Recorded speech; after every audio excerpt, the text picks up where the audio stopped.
मैं मंच पर खड़ी थी। तालियों की गूंज, कैमरों की चमक, 30 साल की मेहनत का जश्न।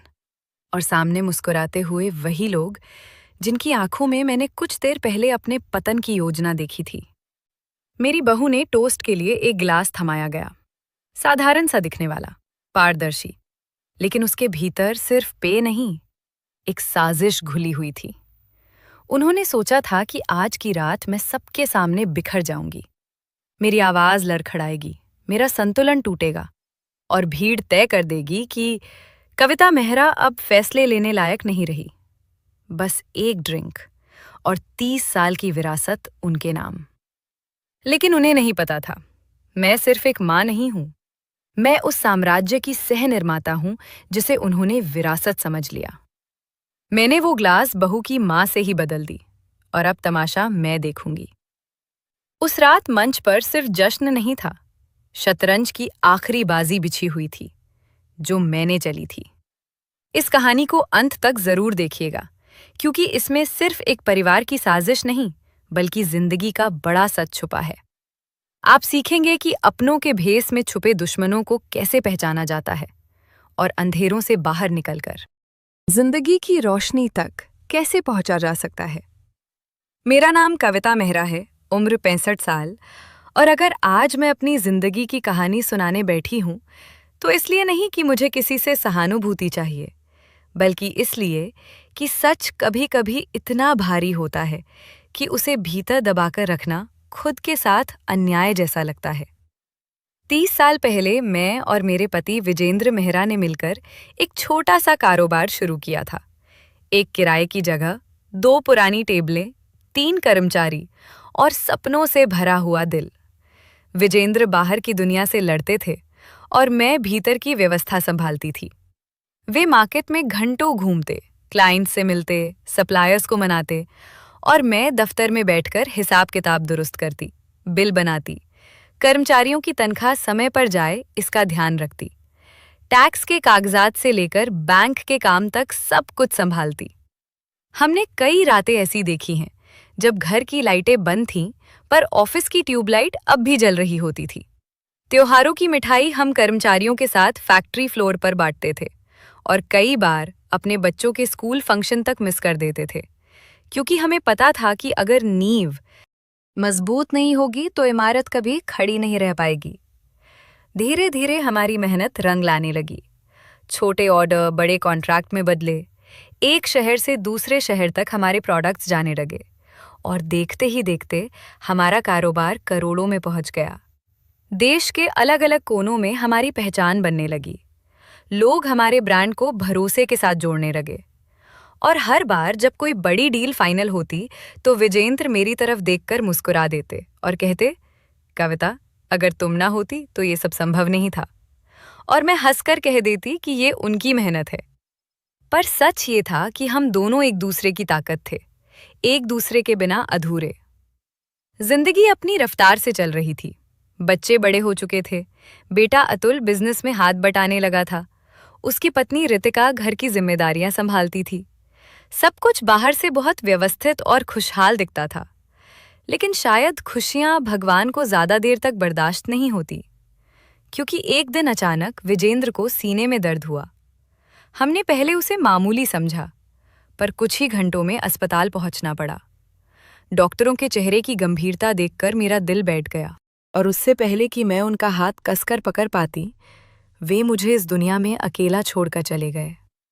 उस पल मुझे लगा जैसे मेरी पूरी दुनिया का आधार ही खिसक गया हो।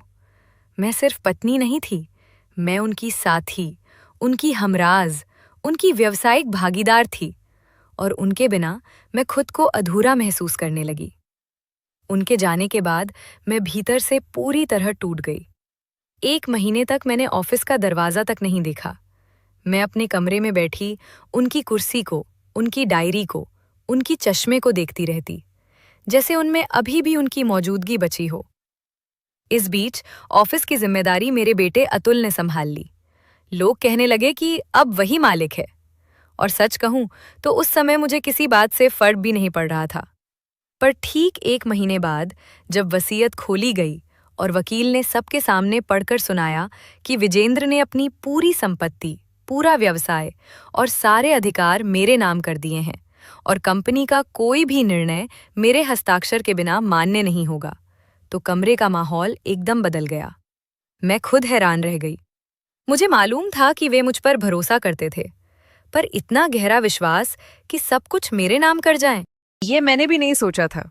लेकिन मेरे बेटे अतुल के चेहरे पर जो भाव मैंने उस दिन देखे, वे हैरानी के नहीं थे, वे असंतोष और भीतर दबे क्रोध के थे। क्योंकि पिछले 1 महीने से वो खुद को कंपनी का असली मालिक समझने लगा था। हर मीटिंग वो अकेले अटेंड कर रहा था, कर्मचारी उसे सर कह रहे थे, फैसले उसी के नाम से हो रहे थे। और अचानक वसीयत ने उसे याद दिला दिया कि असली अधिकार अब भी मेरी मुहर से गुजरेंगे। मैं ऑफिस नहीं जाना चाहती थी। मेरे भीतर अब भी शोक था, पर हालात ऐसे थे कि अगर मैं साइन न करती तो कंपनी का कोई बड़ा फैसला आगे नहीं बढ़ सकता था। इसलिए मजबूरी में ही सही, मैंने फिर से ऑफिस जाना शुरू किया। उसी कैबिन में बैठी जहां कभी विजेंद्र बैठते थे, उसी टेबल पर फाइलें खोली। पर अब हर दस्तखत के साथ मुझे ये एहसास होता कि मैं सिर्फ एक पत्नी नहीं रही, मैं इस विरासत की संरक्षक हूं। और शायद यही बात अतुल और उसकी पत्नी रितिका को भीतर ही भीतर कचोटने लगी। क्योंकि जहां पहले 1 महीने तक अतुल का एक छत्र राज था, वहीं अब हर निर्णय से पहले उसे मेरी अनुमति लेनी पड़ती थी। हर रणनीति पर चर्चा करनी पड़ती थी। और उसकी आंखों में मैंने कई बार वो अधीरता देखी जो बताती थी कि उसे मेरा फिर से सक्रिय होना बिल्कुल पसंद नहीं आया है। मैंने उस भावनात्मक तूफान से खुद को अलग किया और पहली बार पूरी ठंडे दिमाग से कंपनी के पिछले 1 महीने के रिकॉर्ड देखने बैठी। जो आंकड़े मेरे सामने थे, उन्होंने मुझे भीतर तक हिला दिया। कंपनी जो सालों से स्थिर मुनाफे पर चल रही थी, अचानक भारी नुकसान में चली गई थी। खर्चे असामान्य रूप से बढ़े हुए थे और सबसे ज्यादा वृद्धि प्रोटोकॉल और क्लाइंट एंटरटेनमेंट के नाम पर दिख रही थी। मैंने विस्तार से जांच शुरू की। अतुल के आधिकारिक क्रेडिट कार्ड की हिस्ट्री निकलवाई। उसमें अलग अलग 5 स्टार होटलों के बिल थे, पब के खर्चे थे, महंगे मॉल की शॉपिंग के भुगतान थे। 1 महीने में लाखों रुपए यूं ही खर्च कर दिए गए थे। मेरे मन में एक ही सवाल घूम रहा था। जिसके पिता को गुजरे अभी 1 महीना भी पूरा नहीं हुआ, क्या वो शोक में होता है या जश्न में? क्या उसे विरासत संभालने की जिम्मेदारी महसूस होती है या आजादी का नशा? मुझे ये भी साफ दिखने लगा कि ऑफिस में उसके व्यवहार में बड़ा बदलाव आ चुका था। मैं और विजेंद्र हमेशा कर्मचारियों को परिवार की तरह मानते थे, उनके सुख दुख में साथ खड़े रहते थे। लेकिन अतुल के नेतृत्व में शिकायतें बढ़ने लगी थीं। उसका लहजा कठोर हो गया था, निर्णय एक तरफा होने लगे थे और सम्मान की जगह डर ने ले ली थी। शायद उसे ये पसंद था कि पिछले 1 महीने से वो एक छत्र मालिक बना हुआ था, कोई रोकने वाला नहीं, कोई सवाल पूछने वाला नहीं। और तभी मुझे पहली बार गहराई से समझ आया कि विजेंद्र ने सब कुछ मेरे नाम क्यों किया था। ये अविश्वास नहीं था, ये दूरदर्शिता थी। अतुल को अभी बहुत कुछ सीखना बाकी था। जिंदगी ऐश्वर्य और आराम की वस्तु नहीं है। उसे खून पसीने से सींचना पड़ता है, तब जाकर वो टिकती है। बिना मेहनत के मिला साम्राज्य अक्सर जिम्मेदारी नहीं, अधिकार का भ्रम देता है। वसीयत खुलने के बाद से अतुल और रितिका का व्यवहार बदल चुका था। रितिका बनावटी मुस्कान के साथ मुझसे बात करती, शब्द मीठे लेकिन आंखें ठंडी। अतुल ऑफिस में मेरे कैबिन में तभी आता जब किसी फाइल पर मेरे हस्ताक्षर जरूरी होते या किसी बड़े निर्णय में मेरी स्वीकृति चाहिए होती। उसके अलावा हमारे बीच संवाद लगभग समाप्त हो चुका था। घर में भी अब सन्नाटा था। एक ही छत के नीचे रहते हुए भी जैसे 2 अलग संसार बस गए हों। इसी बीच मैंने एक और बदलाव नोटिस किया, और ये बदलाव पहले से कहीं ज्यादा गहरा था।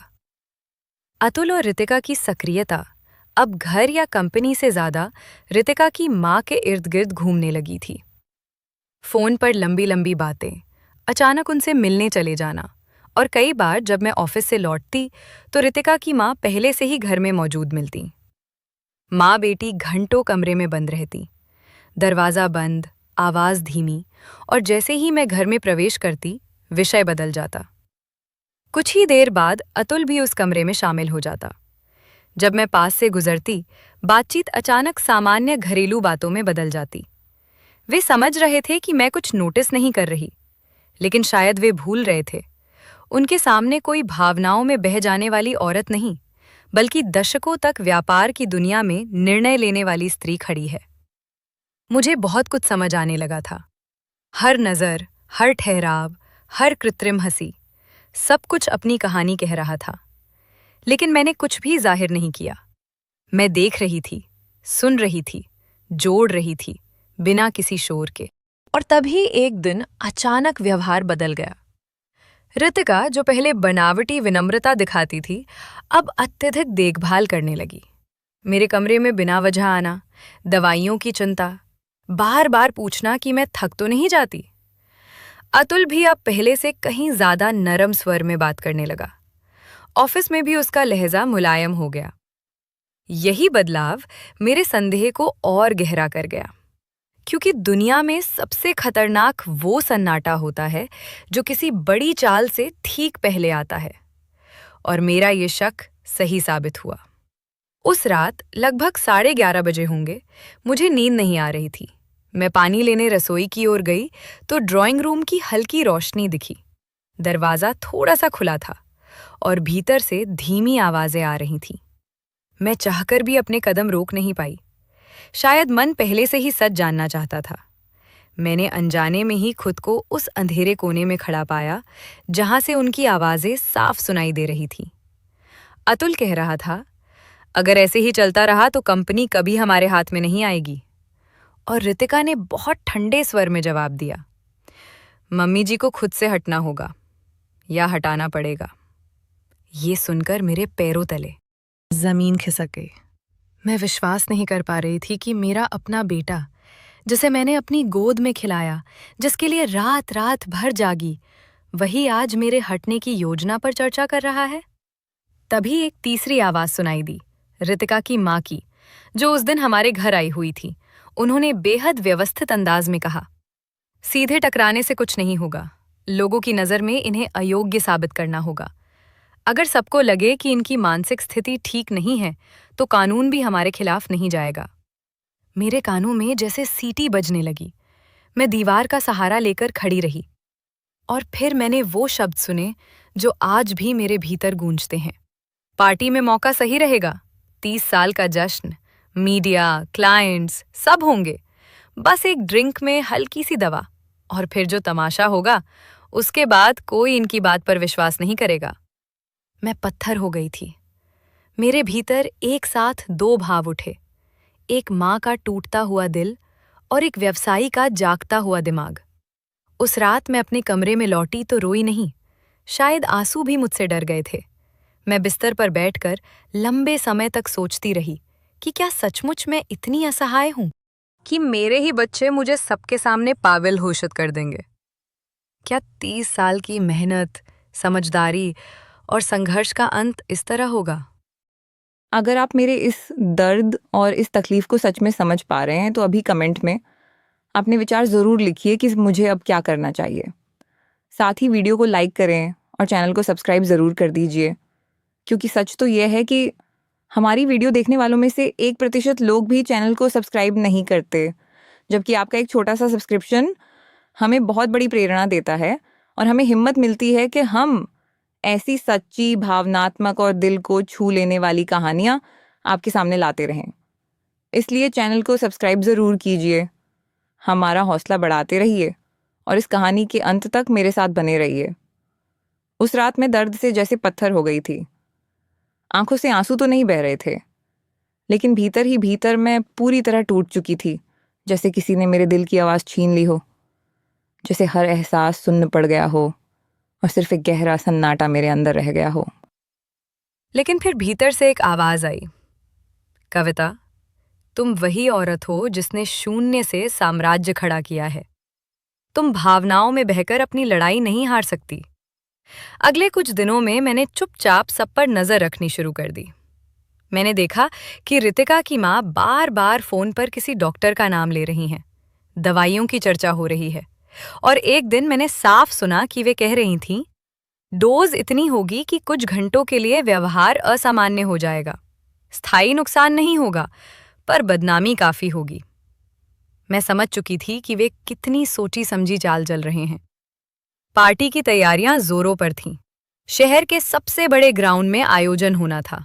निमंत्रण कार्ड छप चुके थे, मीडिया कवरेज तय हो चुका था और बाहर से सब कुछ उत्सव जैसा दिख रहा था। लेकिन भीतर मैं हर दिन एक अदृश्य युद्ध लड़ रही थी। मैंने तय कर लिया कि मैं इस साजिश को उजागर नहीं करूंगी, अभी नहीं, क्योंकि अगर मैंने उन्हें सीधे टोक दिया तो वे अपनी योजना बदल देंगे। मुझे सबूत नहीं मिलेगा और शायद वे कोई और भी खतरनाक रास्ता चुन लेंगे। इसलिए मैंने अनजान बनने का अभिनय शुरू किया। रितिका जब मेरे लिए नई दवाइयों की बात करती तो मैं मुस्कुरा देती। अतुल जब मुझे आराम करने की सलाह देता तो मैं सहमति में सिर हिला देती। मैं उन्हें ये विश्वास दिलाना चाहती थी कि मैं वही भोली माँ हूँ जिसे वे समझ रहे हैं।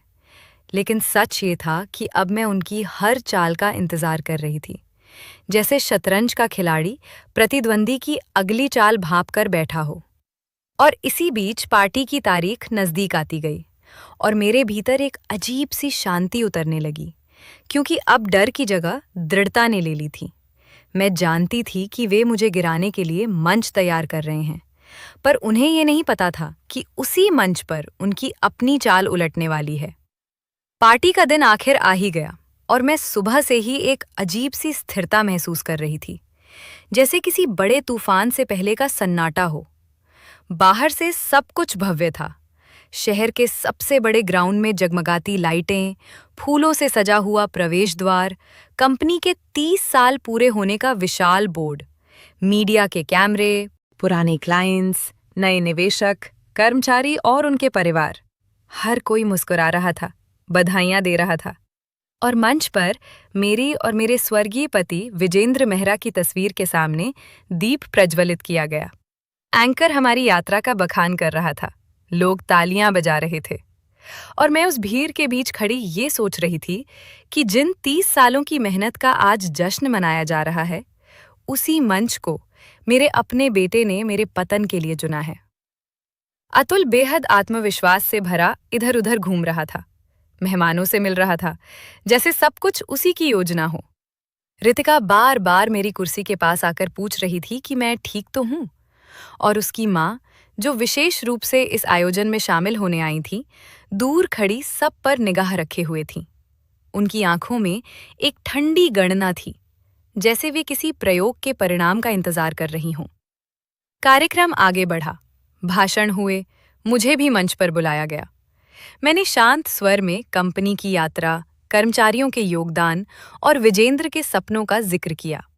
भीड़ ने तालियां बजाईं और मैंने मंच से उतरते हुए एक क्षण के लिए अतुल की आंखों में देखा। वहां सम्मान नहीं, अधीरता थी, जैसे वो अगले दृश्य की प्रतीक्षा कर रहा हो। कुछ ही देर बाद ड्रिंक्स सर्व होने लगीं। ट्रे में कई ग्लास सजाकर वेटर घूम रहे थे और तभी मैंने देखा कि रितिका खुद एक ट्रे लेकर मेरी ओर आ रही है। उसके चेहरे पर बनावटी स्नेह था। उसने कहा, माँ जी, आज तो आपको टोस्ट करना ही होगा। और उसी क्षण मेरी नज़र उसके हाथों की हल्की सी घबराहट पर गई। उसके पीछे उसकी माँ खड़ी थीं, आंखों से संकेत करती हुई। मैं समझ गई, यही वो पल है जिसकी योजना मैंने उस रात सुनी थी। मैंने ट्रे में रखे ग्लासों पर ध्यान से नजर डाली। एक ग्लास के किनारे पर बहुत हल्का सा निशान था, जैसे पहचान के लिए रखा गया हो। मेरा दिल तेजी से धड़क रहा था, पर चेहरे पर मैंने वही सहज मुस्कान रखी। मैंने वही ग्लास उठा लिया। सबकी नजरें अनायास मेरी ओर थीं। शायद वे सब सामान्य जश्न समझ रहे थे, पर कुछ निगाहें अतुल, रितिका और उसकी माँ की असामान्य रूप से सजग थीं। मैंने ग्लास को होठों तक ले जाकर हल्का सा झुकाया, लेकिन एक बूंद भी भीतर नहीं जाने दी। वर्षों के अनुभव ने मुझे अभिनय करना सिखाया था। मैंने ऐसे गले से निगलने की आवाज निकाली। रितिका ने मुझे वही ग्लास दिया। ये लीजिए मम्मी, लेट्स सेलिब्रेट। इतना कहकर सबने ग्लास टोस्ट किया। सबने अपनी अपनी ड्रिंक पीना शुरू कर दिया और अब सबकी नजरें अनायास मेरी ओर थीं। मैं मुस्कुराकर ग्लास को होठों तक ले गई, लेकिन एक बूंद भी भीतर नहीं जाने दी। वर्षों के अनुभव ने मुझे अभिनय करना सिखाया था। मैंने ऐसे गले से निगलने की आवाज निकाली जैसे मैंने घूंट भर लिया हो, पर डर तो था ही। मैं हंसते हुए कुछ लोगों से बात करने लगी और उसी भीड़ भाड़, शोर और तालियों के बीच मुझे वो क्षण मिल गया जिसकी मुझे तलाश थी। रितिका की माँ की ट्रे अब पास ही रखी थी। वे किसी और से बात कर रही थी। मैंने अपने हाथ का लगभग भरा हुआ ग्लास सहजता से उनकी ट्रे पर रख दिया और उसी निशान वाले दूसरे ग्लास को उठा लिया। ये सब कुछ कुछ ही सेकंड में हुआ। किसी ने ध्यान नहीं दिया, सिवाय शायद ऊपर वाले के। मैंने नया ग्लास सचमुच एक छोटा सा घूंट लेकर रख दिया। वो बिल्कुल सामान्य था। अब खेल शुरू हो चुका था। कुछ मिनट बीते, मंच पर संगीत चल रहा था, लोग नाच रहे थे, और तभी मैंने देखा कि रितिका की माँ का चेहरा अचानक विचित्र सा होने लगा। वे पहले कुर्सी पर असहज हुईं, फिर अचानक खड़ी होकर तेज आवाज में कुछ अनर्गल बोलने लगी। सबकी नजरें उनकी ओर मुड़ गईं। उन्होंने पास रखा गिलास जमीन पर दे मारा, फिर एक सजावटी फूलदान उठाकर फेंक दिया। लोग हक्का बक्का रह गए। कुछ ही पलों में उनका व्यवहार पूरी तरह असामान्य हो गया। वे कभी जोर जोर से हंसतीं, कभी चिल्लातीं, कभी किसी पर झपटने की कोशिश करतीं, यहाँ तक कि अपने ही दामाद अतुल की ओर बढ़कर उसे धक्का देने लगी। तुम सब झूठे हो, सब मेरे खिलाफ हो, वे चिल्ला रही थीं। पूरा माहौल अफरा तफरी में बदल गया। मीडिया के कैमरे जो अभी तक जश्न कैद कर रहे थे, अब इस अप्रत्याशित दृश्य की ओर घूम चुके थे। अतुल के चेहरे का रंग उड़ चुका था। रितिका स्तब्ध खड़ी थी, उसकी आंखों में भय था, और मैं अपनी कुर्सी पर शांत बैठी ये सब देख रही थी। मेरे भीतर कोई खुशी नहीं थी, पर एक कठोर सत्य था। जो जाल उन्होंने मेरे लिए बुना था, उसी में उनकी अपनी चाल फंस चुकी थी। कुछ ही देर में डॉक्टर बुलाए गए। उन्हें एम्बुलेंस से अस्पताल ले जाया गया। मेहमानों में कानाफूसी शुरू हो चुकी थी। लोग कह रहे थे कि शायद उन्हें कोई मानसिक समस्या है। कोई कह रहा था कि अचानक न्यूरोलॉजिकल अटैक हुआ है। मैं वहीं खड़ी सोच रही थी कि अगर मैंने अभी यह चालाकी न दिखाई होती, अगर मुझे इनकी ही साजिश का पहले ही पता न चल गया होता, तो क्या होता? वो ड्रिंक मेरे गले से नीचे उतर चुका होता और ये सारी हरकतें मैं कर रही होती। पूरी दुनिया के सामने, कैमरों के सामने मुझे पागल साबित कर दिया जाता। भला एक पागल औरत के पास करोड़ों की संपत्ति कौन रहने देता, खासकर तब जब उसके अपने बेटा बहू मौजूद हों। चाहे जैसी भी बात बनाई जाती, आखिर में यही कहा जाता कि ऐसी औरत की संपत्ति तो सीधे उसके बच्चों को ही मिलनी चाहिए। ये सब सोच सोच कर ही मेरी रूह कांप रही थी। रितिका की मां की हरकतें कुछ ज्यादा ही असामान्य लग रही थीं, और अतुल व ऋतिक के चेहरों की घबराहट भी यही कहानी बयान कर रही थी कि मामला साधारण नहीं है। उस रात की अफरा तफरी के बाद जो सन्नाटा छाया, वह किसी भी तूफान से ज्यादा भयावह था, क्योंकि अब खेल शुरू हो चुका था, बस शब्दों में नहीं आया था। एम्बुलेंस की नीली बत्ती दूर तक जाती रही और मैं वहीं खड़ी रही, जैसे मेरे पैरों ने जमीन से कोई अदृश्य रिश्ता जोड़ लिया हो। लोग मेरे पास आकर पूछ रहे थे कि मैं ठीक तो हूं। किसी ने पानी दिया, किसी ने कुर्सी खींची, पर मेरी नजर सिर्फ अतुल और रितिका पर थी। उनके चेहरों पर जो घबराहट थी, वह किसी सांस की बीमारी की चिंता नहीं थी, वह उस योजना के उलट जाने का भय था जिसे उन्होंने पूरी सावधानी से रचा था। पार्टी औपचारिक रूप से समाप्त करनी पड़ी, मीडिया को वापस भेज दिया गया, पर मैं जानती थी कि बात इतनी साधारण नहीं रहने वाली, क्योंकि अस्पताल में जांच होगी, रिपोर्ट बनेगी और सच का कोई ना कोई सिरा बाहर आएगा। पार्टी से मैं सीधे अस्पताल की ओर बढ़ी। रितिका और अतुल मुझसे पहले ही वहां पहुंच चुके थे। मैं वहां ऋतिक की मां की कोई शुभचिंतक बनकर नहीं जा रही थी। मैं सिर्फ यह देखने जा रही थी कि जब कोई इंसान किसी और के लिए गड्ढा खोदता है और खुद उसी में गिर जाता है, तो उसे कैसा महसूस होता है। अभी मैं अस्पताल के अंदर दाखिल ही हुई थी, कॉरिडोर की ओर बढ़ ही रही थी कि मेरे कानों में कुछ शब्द पड़े। रितिका, तुमने मां को कौन सा ड्रिंक दिया था? मम्मी तो बिल्कुल नॉर्मल है, लेकिन तुम्हारी मां की हालत ऐसी कैसे हो गई? कहीं तुमने मम्मी वाला ड्रिंक अपनी मां को तो नहीं दे दिया? रितिका की घबराई हुई आवाज आई। नहीं, मुझे अच्छे से याद है। मैंने वही ड्रिंक दिया था जो हमने मम्मी जी के लिए बनाया था। लेकिन वह ड्रिंक बदला कैसे? अतुल और रितिका सिर पकड़कर वहीं बैठे थे। कभी उठते, कभी कॉरिडोर में चक्कर लगाते। अतुल ने लगभग तेज आवाज में कहा, तुमने तो कहा था कि दवा का असर कुछ ही घंटों में खत्म हो जाएगा, लेकिन कई घंटे बीत गए। तुम्हारी माँ की हालत अभी भी सामान्य क्यों नहीं हो रही? रितिका रोते रोते बोली, वो डॉक्टर ने जितना डोज देने को कहा था, मैंने उससे 4 गुना ज्यादा दे दिया। मैंने सोचा था जितनी ज्यादा पागलों जैसी हरकतें होंगी, उतनी बड़ी ब्रेकिंग न्यूज बनेगी और फिर सारी प्रॉपर्टी हमारे हाथ आ जाएगी। लेकिन मुझे नहीं पता था कि वो ड्रिंक मेरी ही माँ के पास लौट आएगा। पता नहीं मम्मी का क्या होगा। दोनों की हालत बेहद खराब थी। तभी मेरी सैंडल की टक टक की आवाज से वे चौंक गए। उन्हें लगा जैसे मैं अभी भी कुछ नहीं जानती। मैंने बनावटी सहानुभूति जताते हुए पूछा, कैसी हैं तुम्हारी माँ?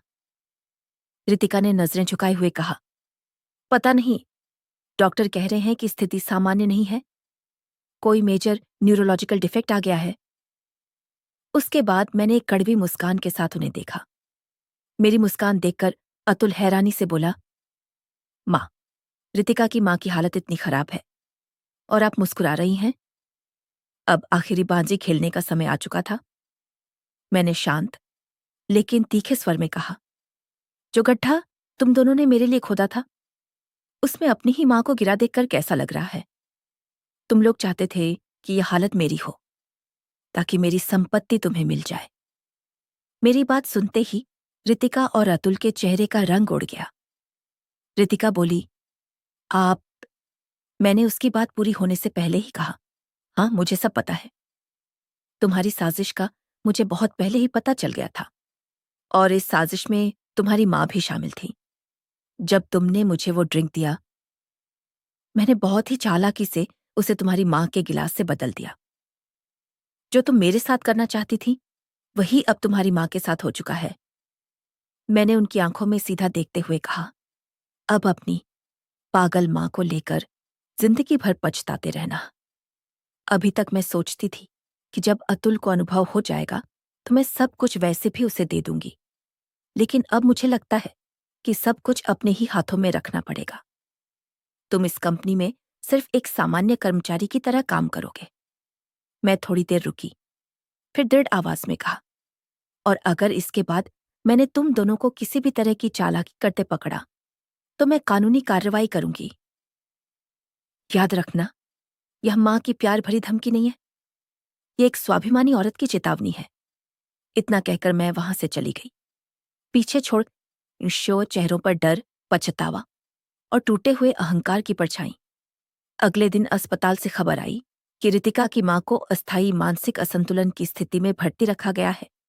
डॉक्टरों ने संकेत दिया कि किसी दवा की प्रतिक्रिया भी हो सकती है, और यह सुनते ही मेरे भीतर एक ठंडी सी स्पष्टता उतर आई, क्योंकि अब मामला सिर्फ पारिवारिक साजिश का नहीं था, ये कानूनी भी बन सकता था। दोपहर में अतुल और रितिका अस्पताल में थे। जब मैं वहां पहुंची, वे दोनों एक कोने में बैठे थे, जैसे दुनिया खत्म हो गई हो। मुझे देखते ही दोनों असहज हो गए। मैं उनके सामने जाकर शांत स्वर में खड़ी हो गई और बहुत धीमे लेकिन साफ शब्दों में कहा, उसी शाम मैंने कंपनी के कानूनी सलाहकार को बुलाया और बोर्ड की आपात बैठक बुलाई। मैंने पूरे घटनाक्रम का विवरण दिया, बिना अनावश्यक नाटक के, सिर्फ तथ्यों के साथ, और यह भी स्पष्ट कर दिया कि मैं किसी पुलिस केस में परिवार को घसीटना नहीं चाहती, पर कंपनी की सुरक्षा और मेरी व्यक्तिगत गरिमा से समझौता नहीं करूंगी। बोर्ड ने सर्वसम्मति से निर्णय लिया कि अतुल को प्रबंधकीय अधिकारों से हटाया जाए, और जब तक आगे की समीक्षा न हो, वह केवल एक सामान्य कर्मचारी की भूमिका में रहेगा। घर लौटकर मैंने रितिका से साफ कह दिया कि जिस घर में विश्वास की हत्या की जाए, वहां साथ रहना संभव नहीं। और कुछ ही दिनों में अतुल और रितिका ने शहर के दूसरे हिस्से में किराए का मकान ले लिया।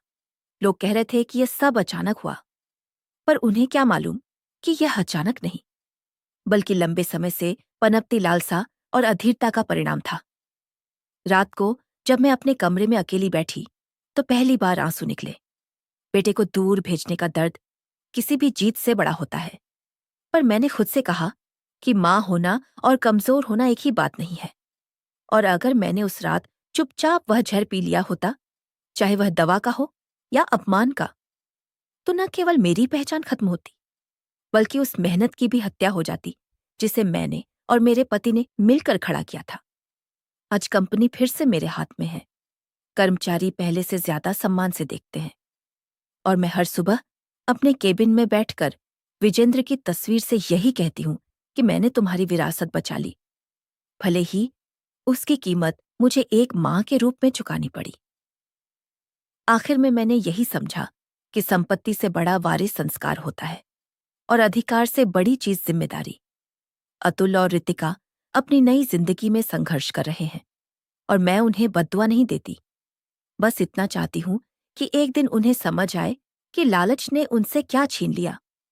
कंपनी आज भी मजबूती से खड़ी है, कर्मचारियों का विश्वास पहले से गहरा है और मैं हर सुबह अपने केबिन में बैठकर यह महसूस करती हूं कि मैंने सिर्फ एक व्यवसाय नहीं बचाया, मैंने अपने आत्मसम्मान को बचाया है। क्योंकि मैं पागल नहीं थी, मैं सिर्फ सतर्क थी। दोस्तों, अब आप ही बताइए, क्या मैंने अतुल के साथ सही किया या मुझे उसे एक मौका और देना चाहिए था? अपनी राय हमें कमेंट में जरूर लिखिए। मैं आपके हर विचार को सच में पढ़ती हूँ। अगर यह वीडियो आपको जरा सा भी छू पाई हो तो इसे लाइक कीजिए और ज्यादा से ज्यादा शेयर कीजिए। क्या पता यह कहानी किसी और कविता तक पहुंच जाए और उसे अपनी जिंदगी से लड़ने का साहस और धैर्य मिल जाए। हमारे चैनल को सब्सक्राइब करना बिल्कुल मत भूलिएगा। आपका एक सब्सक्रिप्शन हमारे लिए सिर्फ एक नंबर नहीं, बल्कि आगे बढ़ने की प्रेरणा है। और जाते जाते अपने शहर का नाम भी कमेंट में जरूर लिखिए। मुझे बहुत अच्छा लगता है जानकर कि हमारी कहानियां माँ दुनिया के किन किन कोनों तक पहुंच रही हैं। राधे राधे।